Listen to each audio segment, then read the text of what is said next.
Hello friends, तो कैसे हैं आप सभी लोग। तो जैसा कि आप देख रहे हैं, हम आ चुके हैं एक नई वैकेंसी और एक नई जॉब अपडेट के साथ। अगर अभी तक आपने हमारे चैनल को सब्सक्राइब नहीं किया है तो please do like subscribe the channel and hit the bell icon, ताकि आपसे कभी भी कोई भी जॉब नोटिफिकेशन मिस ना हो जाए। तो चलिए बात कर लेते हैं अपने अब इस नोटिफिकेशन के बारे में। तो जैसा कि आप देख रहे हैं, IBPS की तरफ से नई रिक्रूटमेंट को निकाला गया है, जो कि 2024 की एक नई भर्तियों में से एक है। ये एक बम्पर वैकेंसी है, क्योंकि यहाँ पे 896 प्लस वैकेंसीज़ को निकाला गया है।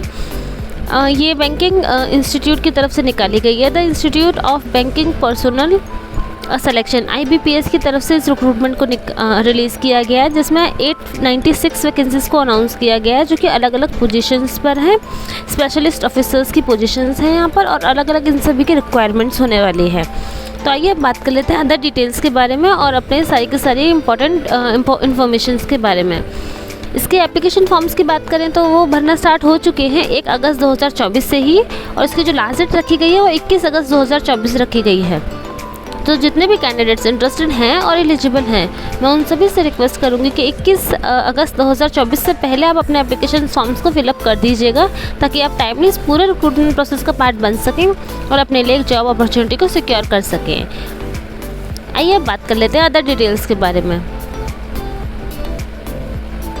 ऑर्गेनाइजेशन की बात करें तो जैसा कि आपको पता ही है, institute of banking personal selection IBPS की तरफ से इस रिक्रूटमेंट को निकाला गया है। पोस्ट नेम की बात करें तो स्पेशलिस्ट ऑफिसर की यहाँ आपकी पोस्ट होने वाली है, जो कि अलग अलग डिपार्टमेंट्स में होने वाली हैं। टोटल नंबर ऑफ वैकेंसीज़ की बात करें तो 896 वैकेंसीज़ को यहाँ पर अनाउंस किया गया है। सैलरी की बात करें तो अलग अलग वैकेंसीज़ यहाँ पर निकाली गई है, इसके लिए आपकी सैलरी भी अलग अलग ही होने वाली है, पर यहाँ आपकी सैलरी काफ़ी अच्छी होने वाली है। जॉब लोकेशन की बात करें तो अक्रॉस इंडिया, आपकी इंडिया में कहीं भी आपकी जॉब लोकेशन हो सकती है। एप्लीकेशन डेट्स की बात करें तो आपका एप्लीकेशन फॉर्म भरना स्टार्ट हो चुका है। इसकी एप्लीकेशन विंडोज़ ओपन हो चुकी हैं 1/8/2024 से, और जो लास्ट डेट रखी गई है वो 21/8/2024 रखी गई है। तो जितने भी कैंडिडेट्स इंटरेस्टेड हैं और एलिजिबल हैं, वो 21/8/2024 से पहले अपने एप्लीकेशन फॉर्म्स को फिलअप कर देना, ताकि आप इस पूरे रिक्रूटमेंट प्रोसेस का पार्ट बन सके। मैं एक बार फिर आपको कंफर्म कर दूं कि इसकी एप्लीकेशन फॉर्म्स 1/8/2024 से भरना स्टार्ट हो गए हैं, और लास्ट डेट 21/8/2024 रखी गई है। ऑफिशियल वेबसाइट की बात करें तो जैसा कि आप देख सकते हैं, IBPS.in इनकी ऑफिशियल वेबसाइट है, जहां पर जाकर आप चेकआउट कर सकते हैं और इसके ऑफिशियल नोटिफिकेशन को चाहें तो पढ़ सकते हैं, और वहां से आप अप्लाई भी कर सकते हैं। आइए बात कर लेते हैं पोस्ट नेम की और डिपार्टमेंट्स की, कौन से डिपार्टमेंट में कितनी नंबर ऑफ वैकेंसीज इन्होंने अनाउंस की गई हैं। तो IT ऑफिसर के लिए यहाँ पे आपकी 170 पोजीशंस को अनाउंस किया गया है। IT ऑफिसर बनने के लिए आपके पास 170 पोजीशंस यहाँ पर निकाली गई हैं, तो आप इसमें अप्लाई कर सकते हैं अगर आप इंटरेस्टेड और एलिजिबल हैं तो। एग्रीकल्चर फील्ड ऑफिसर के लिए यहाँ पर 346 वैकेंसीज को अनाउंस किया गया है। राजभाषा अधिकारी के लिए यहाँ 25 वैकेंसीज को निकाला गया है। लॉ ऑफिसर के लिए यहाँ पर 125 वैकेंसी को निकाला गया है। HR या फिर पर्सनल ऑफिसर के लिए यहाँ आपको 25 वैकेंसीज को निकाला गया है, और मार्केटिंग ऑफिसर MO के लिए यहाँ पे 205 वैकेंसी को निकाला गया है।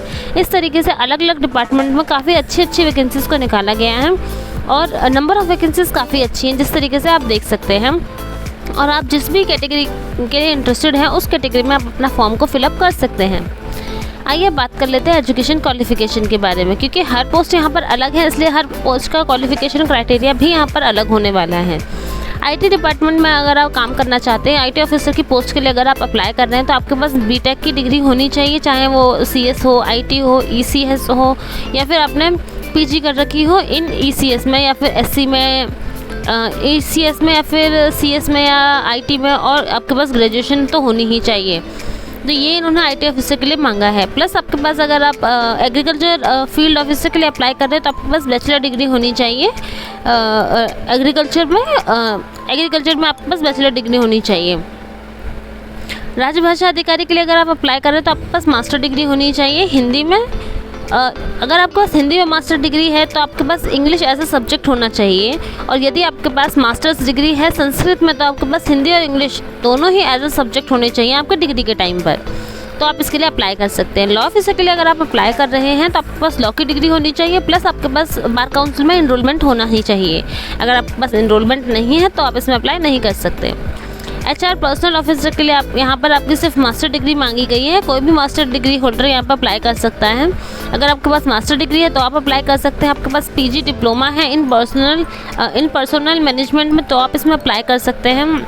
इंडस्ट्रियल रिलेशंस में अगर है तो आप अप्लाई कर सकते हैं। एचआर में अगर आपने कोई डिप्लोमा या मास्टर डिग्री कर रखी है तो भी आप अप्लाई कर सकते हैं। एचआरडी में, सोशल वर्क में, लेबर लॉ में अगर आपने अप्लाई कर रखा है, मतलब मास्टर डिग्री है या पीजी होल्डर है या आपको डिप्लोमा कर रखा है तो भी आप इसमें अप्लाई कर सकते हैं। मार्केटिंग ऑफिसर की बात करें तो यदि आपने MMS, MBA, PGDBA, PGDBM ये सब कर रखा है तो आप इसमें अप्लाई कर सकते हैं। बाकी इन्होंने अपने नोटिफिकेशन में क्लियरली मेंशन कर रखा है कि 894 जो वैकेंसीज निकाली गई हैं जो कि स्पेशलिस्ट ऑफिसर्स की हैं, उसके लिए कैंडिडेट मेक श्योर करे कि इन वैकेंसीज, जिस भी वैकेंसी के लिए वो अप्लाई कर रहा है उसकी डिग्री उसके पास होनी चाहिए, वो कंप्लीट कर चुका हो अपनी डिग्री को। सैलरी की बात करें तो वो आपके एज पर नॉर्म होने वाली है, क्योंकि यहाँ पर कई सारे डिपार्टमेंट्स हैं और कई सारी वैकेंसीज हैं, इसलिए आपकी सैलरी भी अलग अलग होने वाली है। एज लिमिट की बात करें तो जैसा कि आप देख रहे हैं इन्होंने 20 से 30 ईयर्स की यहाँ पर एज रखी गई है। आपकी मिनिमम एज 20 ईयर्स की रखी गई है और मैक्सिमम एज 30 ईयर्स की रखी गई है। तो जितने भी कैंडिडेट्स 20 या 20 साल से ज़्यादा की जिनकी एज है प्लस मैक्सिमम एज 30 या 30 से कम है तो आप इसके लिए अप्लाई कर सकते हैं। प्लस इन्होंने एज पर रूल रिलैक्सेशन भी रखा गया है जो कि कुछ इस तरह से है। ओबीसी कैंडिडेट्स के लिए 3 साल का एज रिलैक्सेशन दिया गया है। एससी और एसटी कैंडिडेट के लिए 5 साल का एज रिलैक्सेशन दिया गया है। पीडब्ल्यूडी कैंडिडेट के लिए 10 साल का रिलैक्सेशन दिया गया है। और एक्स सर्विसमैन के लिए जो कि डिसेबल्ड एक्स सर्विसमैन है, एक्स सर्विसमैन और डिसेबल्ड एक्स सर्विसमैन एससी या एसटी कैटेगरी, इन सभी के लिए इन्होंने 8 साल का आपका एज रिलैक्सेशन दिया है। और वो पर्सन्स जो अफेक्टेड रहे हैं 1984 के राइट से, उनको 5 साल का एज रिलैक्सेशन यहाँ मिलेगा। तो यदि आप यदि आप कोई भी ऐसा एज रिलैक्सेशन ले रहे हैं, कोई भी बेनिफिट ले रहे हैं तो उसका सर्टिफिकेट भी आपको मेंशन करना होगा। आइए बात कर लेते हैं एप्लीकेशन फ़ीस के बारे में। तो जैसा कि आप देख रहे हैं जितने भी कैंडिडेट्स जो कि अदर कैटेगरी के हैं उन सभी को 850 रुपीज़ की एप्लीकेशन फ़ीस देनी है। सिर्फ वो कैंडिडेट्स जो कि एससी, एसटी, पीडब्ल्यूडी, ईएसएम या फिर डीईएसएम कैटेगरी के हैं उनको 175 देने हैं। बाकी सभी को 850 रुपीज़ की एप्लीकेशन फ़ीस पे करनी होगी। मैं एक बार फिर आपको कंफर्म कर दूं, एससी कैटेगरी के कैंडिडेट्स, एसटी कैटेगरी के कैंडिडेट्स, पीडब्ल्यूडी कैटेगरी के कैंडिडेट्स, ईएसएम कैटेगरी के कैंडिडेट्स और डीईएसएम कैटेगरी के कैंडिडेट्स, इन सभी को सिर्फ 175 रुपीज़ की एप्लीकेशन फ़ीस को पे करना होगा। बाकी जितने भी कैटेगरी के कैंडिडेट्स हैं उन सभी को 850 रुपीज़ की एप्लीकेशन फ़ीस देनी होगी। एप्लीकेशन फ़ीस आपको कैसे पेमेंट करनी है, तो आपको ऑनलाइन तरीके से ही आपके पेमेंट करनी है। आइए बात कर लेते हैं सिलेक्शन प्रोसीजर की। तो इन्होंने अपने नोटिफिकेशन में क्लियरली मेंशन किया है कि इनका जो सिलेक्शन प्रोसीजर है वो कुछ स्टेप्स से होकर गुजरने वाला है। जैसे सबसे पहले आपका प्रीलिम्स का एक एग्ज़ाम करवाया जाएगा। आपको प्रीलिम्स क्लियर करना होगा। जितने भी बच्चे प्रीलिम्स को क्लियर करेंगे उनका मेंस करवाया जाएगा। मेंस क्लियर करने के बाद आपका इंटरव्यू कंडक्ट करवाया जाएगा। इंटरव्यू के बाद आपका डॉक्यूमेंट वेरिफिकेशन और फिर मेडिकल एग्जामिनेशन होगा।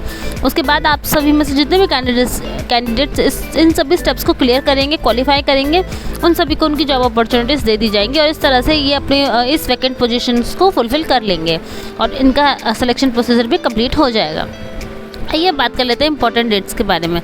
तो जैसा कि आप देख सकते हैं इनका एप्लीकेशन फॉर्म भरना स्टार्ट हो चुका है 1/8/2024 से और इसकी लास्ट डेट 21/8/2024 रखी गई है। तो जितने भी कैंडिडेट्स इंटरेस्टेड हैं और एलिजिबल हैं उन सभी से मैं रिक्वेस्ट करूंगी कि 21/8/2024 से पहले आप अपने एप्लीकेशन फॉर्म्स को फिलअप कर दीजिएगा ताकि आप टाइमली पूरे रिक्रूटमेंट प्रोसेस का पार्ट बन सके।